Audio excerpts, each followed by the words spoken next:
better daily, where we work hard in our minds, bodies, and our spirits to become 1% better every single day. Download the app and join our Betterment family at betterdaily.live to catch the video version of these podcasts. Here's your host and my dad, Alex Van Houten.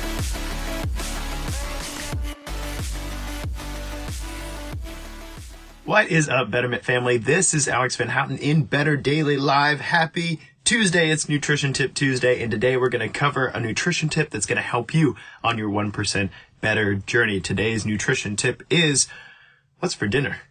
So before we get there, it is day 39 of the Faithful 40 Challenge. We are almost done, second to last day of this Betterment Challenge, and it's going to be really cool to hear from you guys what the last 40 days has meant to you. There has been so many things that have gone on in our community. We've had people who've gotten sick. We've had people who have had surgery. We've had people who have stuck to their goals with mega consistency over the last 40 days and have been able to see things change. And then some have just in the last couple of days been like, you know what?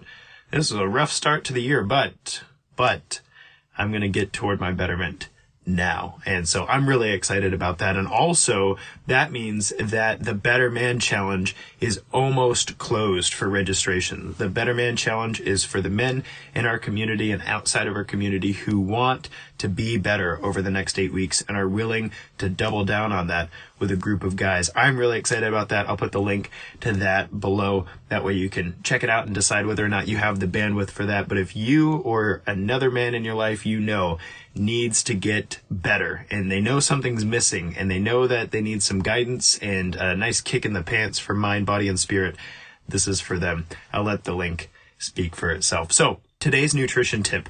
I'm really excited about today's nutrition tip because it comes from some research that just came out, actually. So I want to say January 27th, this paper was published. And what it was looking at is there a genetic predisposition toward how our dinner affects us and what that means? And so the actual study itself was looking at a very particular genetic allele. I'm gonna botch this. RMNT1 or something like. Anyway, the genetic allele that controls how much melatonin your body dumps into your system at night. And about a third of the population has this genetic variation. And what it does is it's actually really good at helping you sleep deeply. However, they were looking at whether or not different types of dinners would affect these individuals more intensely than the regular population. And so what they did is they tested dinner times. So it doesn't matter if the dinner is later or earlier. And they tested whether or not the dinner was heavy in carbohydrates. And what they found, and this is very interesting, and I'll tell you why in a second, what they found was that for about a third of the population who has this variation in the melatonin gene, that a later dinner, heavier in carbohydrates, changes the way their body deals with insulin and blood sugar for the rest of the night. And that's a really big deal. That means, you probably heard at one point in time that from a nutrition perspective, it's best not to eat, X number of hours before bed. And the thought was, you eat, and then you go to sleep, and then you don't use that energy, so you store it as fat, and then you wake up in the morning and you're fatter than you were when you went to bed. And so don't eat late dinners or don't eat too much at dinner, right? And I've mentioned before some science that suggests, and not just suggests, is very, drawing line in the sand, that it would be better for us to get the majority of our energy intake before lunchtime or before 12-ish, and then have less of our caloric intake in the second half of the day, because our body is naturally higher functioning, naturally higher metabolism, naturally better able to digest, process, and use the energy from the first half of the day than it is if we gorge ourselves at night, which I remember talking to you guys about how some of those dietary trends, the 1 meal a day thing was like skip breakfast, skip lunch, and then have a 4-hour feeding window around dinner time, and how that might work really well for some people. There are other people who would swear up and down that that's making them fatter, and they don't know why. because their caloric intake has gone down. They're only eating 4 hours a day. They couldn't imagine eating any less, right? And this might be one of the things, if you don't take anything else away from me today for this nutrition tip, is that you might do well with a late dinner with higher carbohydrates. But it's also possible you might do very poorly with a late dinner with higher carbohydrates. And if you're that person, if you know that your insulin's dysregulated, your blood sugar's dysregulated, and you're like, how do I know that, Alex? Are you carrying more fat than you should? That's a really good indication that you have a hard time with blood sugar regulation and insulin regulation. If you are carrying more fat on your body than you should, than you know is healthy for you, than you know has felt good in the past, then you're probably one of those people who needs to eat an earlier dinner with less carbohydrates in your system. Now, you can go find that out for real. You can go get a DNA test and go check on that melatonin allele. But, I mean, you probably already know. You probably already know. And so I'm telling you this because research is really cool in that it's starting to catch up to what we've known in clinical practice for nutrition for at least 15 years. And that is that things that work for some people don't work for everybody. And it's so important that when you're addressing your own personal nutrition from a betterment perspective, it's so important that you understand that and that you walk the path of finding out what's right for you. You'll notice whether or not you do better with an earlier, smaller dinner with less carbohydrates. You'll notice that. You'll notice how you feel in the morning, whether or not you wake up with a lot of energy and well recovered from your workout the day before and not super hungry for breakfast. And so, hey, go you, and your body fat's decreasing week over week. And you're like, wow, this is great. I do well with dinners late at night. And then you also know if you don't, because you eat a big giant dinner. Maybe it's a family celebration or something, or maybe it was just a crazy day and dinner didn't happen till 8 p.m. You eat this big giant dinner and then you go to sleep, and then you sleep like garbage all night long because your poor digestive tract's like, really, what'd you do to me? And you're having trouble with blood sugar regulation and insulin anyway, and so you're constantly waking up all night, and you wake up starving because your blood sugar's in the tank even though you just had a feast, right? And you're low energy and you feel like garbage and you're getting fatter week over week, right? You'll know if you're that person. But that's so interesting that the research is bearing that out now, that, hey, there are some of us who are fine with a high carbohydrate late night dinner. Fine. I personally don't like it. It sits heavy on my stomach. I wake up in the middle of the night if my stomach's mad at me. It's part of how I get to live this life and carry my cross. And so I generally eat a lighter dinner a couple hours before bed anyway. But there are individuals who would do much better. If you're that person, if you know late night heavy dinners are not great for you and you want to try something different, shift some of those calories to a larger lunch. Shift some of those carbohydrates to your breakfast time. Shift that food, toward earlier times in the day and see how that affects you, because it might not be that you need to change the amount that you're eating in a day.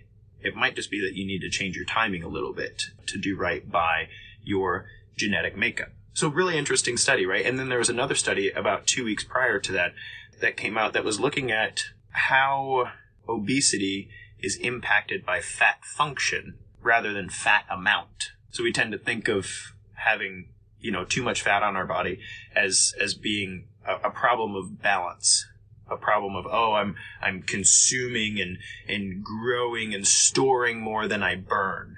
That's what the populace tends to think of fat accumulation. That's sometimes what doctors tend to think about fat accumulation. You need to eat less and exercise more. You would lose fat. But the research is starting to bear out, and this was a very interesting trick. This wasn't really a research study so much as it is looking over the last 15 years of nutrition research. And what these researchers decided was that fat accumulation probably has less to do with the energy balance and more to do with the loss of function of fat tissue. And so what their argument or their conclusions were is that we need to stop looking at fat accumulation as a problem of balance, but we need to start thinking about fat accumulation as a problem of lost function.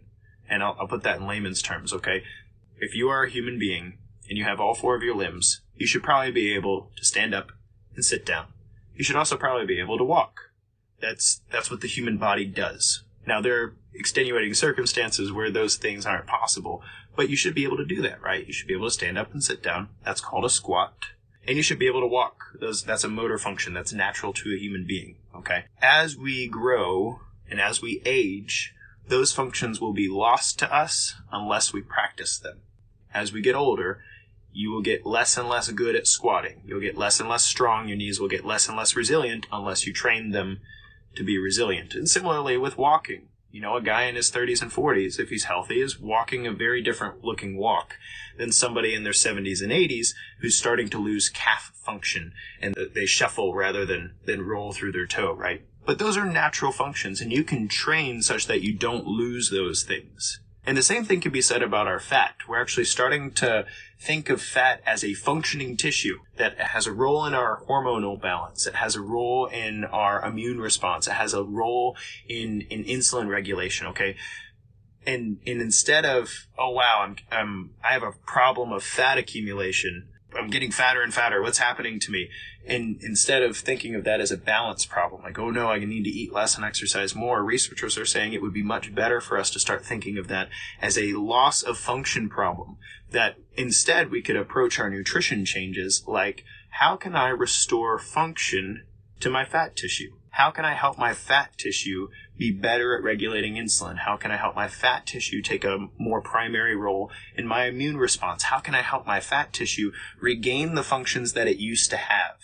It's not a problem so much of accumulation, it's a loss of function, because the body's like, wow, our fat's really bad at this job. Maybe if we had more of it, we would be better at this job, this very important job we're doing. Does that make sense? It's crazy to think how far we've come in the last 20 years with regard to nutrition. And I know on Nutrition Tip Tuesday, I try to keep things a little more simple, but when I get into the research, it's hard not to geek out with you guys. So I apologize. But the take-home message here is this. I want you to think of your body as something that you get to explore and support through your nutrition practice, rather than thinking of your body as something you need to balance. Like, oh, I need to make sure that my intake and my output are just right. No. You need to train yourself well and play the best game with the hand you've been dealt. Maybe you have the genetic makeup that says you need to eat earlier, lower carb dinner than the other 2/3 of the population. It doesn't really matter if they eat late and eat higher carbs as far as their insulin regulation is concerned. And maybe you're a part of the population who your fat function, your body's ability to use fat productively, your fat function decreased really quickly in your 20s, 30s, 40s, maybe even your 50s. And so what you need to do is you need to go, hey, how do I train my fat better? How do I eat in a way that helps my fat restore its function? Do I need to take some vitamin D? Do I need to cut down on my sugar intake? Do I need to increase my protein intake? Do I need to go for a walk after every meal just to help my body get into that space of digestion and insulin regulation? Those are all questions worth answering, and I hope that today on Nutrition Tip Tuesday, I gave you something to munch on. Ha, no pun intended. Tomorrow's Wildcard Wednesday. I'm so excited, and tomorrow's the last day of the Faithful 40 Challenge. So, until then, this has been Alex Van Houten in Better Daily Live. It's just 1%. You got this.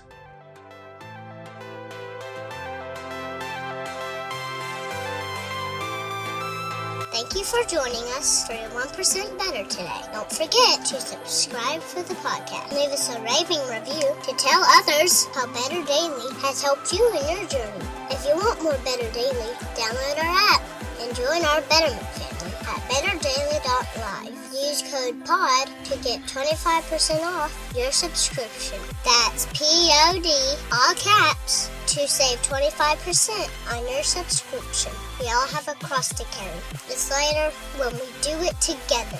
Go to betterdaily.live today.